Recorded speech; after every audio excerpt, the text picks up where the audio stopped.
Salamlar, vaxtınız xeyir olsun. Mən Adgözəl Lakşin, insan psixologiyası metodisti. Bugünkü mövzumuz ondan ibarət olacaq ki, yaxşıları bir kənara, bəzi pis gəlinlər var ki, ailə qurduqdan sonra düzdür, bir yanda əri gəzir, bir yanda bu gəzir.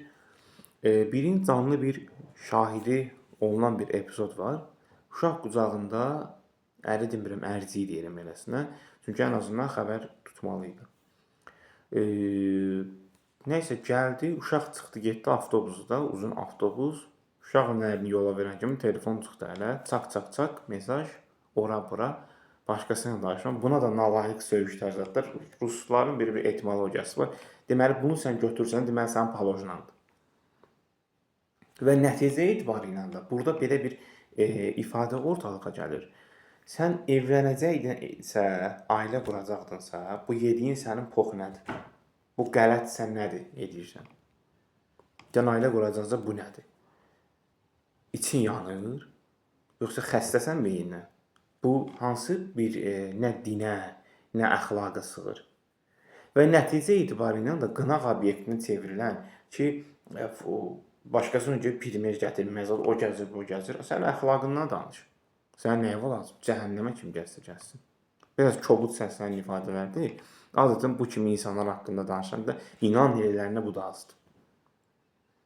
Və insan düşündüyü belə bir şey var. Sən nəyə görə?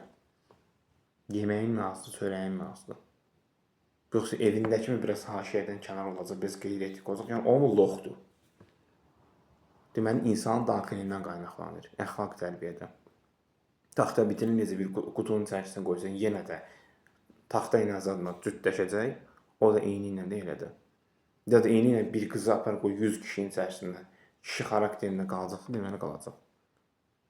Yox, əgər qalmayacaqsa, deməli o da eyni ilə düşüncə tərzi zəifdir. Ya da bəlkə də həmin bəzi nakişlər başdan çıxardıb, bəziləri. Əksəriyyəti təbii ki, joski ola bilər. Düz nakişlərin indiki dövrdə sayı da çoxdur. Qadından istifadə edib atmaq, onu bir dəsmal kimi istifadə edib, sonra tulladım getdi. Yox, sənin evində də ana bacın var. Ən azından bu kimi meyarlara diqqət etmək lazımdır.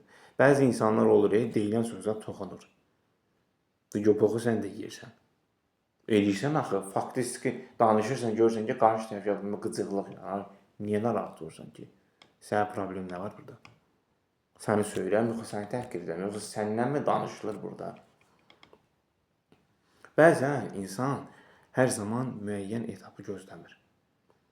Məsələn, adətən bir həyat tərzi var. Yəni, getdin işvə, sən kimsəni, belə deyək, başqa bir gözlə baxacaqsa, fikirləşi sənin evindəkini də gözlə baxacaq. Ona görə müəyyən aspektlər var. İnsan hər zaman ən azından həqiqətən sevib içdən o adamı gətirib anasını, bacısının yanına qoyub, ailəsi bilir. Bununla əgər bir ciddi münasibət qurulacaqsa, başqası ilə hər hansı bir hoqqa çıxartmaq, belə deyim sizə, şərəfsizlikdən də hətta o tərəfədir. Ona görə insanlar əksəriyyəti bu kimi meyarlara diqqət etməlidirlər ki, ən azından hər şey bir yana ki, səhər bir gün anası çıxıb bu şeyi öyrənəndə ki, oğlu belə bir hoqqa verir. İndi qız gəlin temasından danışıldı. Gəl deyəcək ki, utan ayıb olsun sənə. Ya da deyəcək sənə süd haram olsun. Gətirib tanış edirsən ananla, bacından, sonra qız qalır burada, sən hara gedəcək. Çünki bu evdən çıxartdı. Əgər sən bu poxu yeyəcəkdinsə. Ona görə insanlar, yəni boşuna deyilmir, düzdür. Hər kəs elə deyil. Pis də var, yaxşısı da var. Amma mütləq şəkildə gərək müəyyən etaplara çərçivə daxilində diqqət etmək lazımdır və bəzi şeyləri düşünmək lazımdır. Və düşünmək lazımdır ki, sonrasında o bir məsələ var, çax-çax sənin başına çatlayacaq. Bax, diqqətli ol.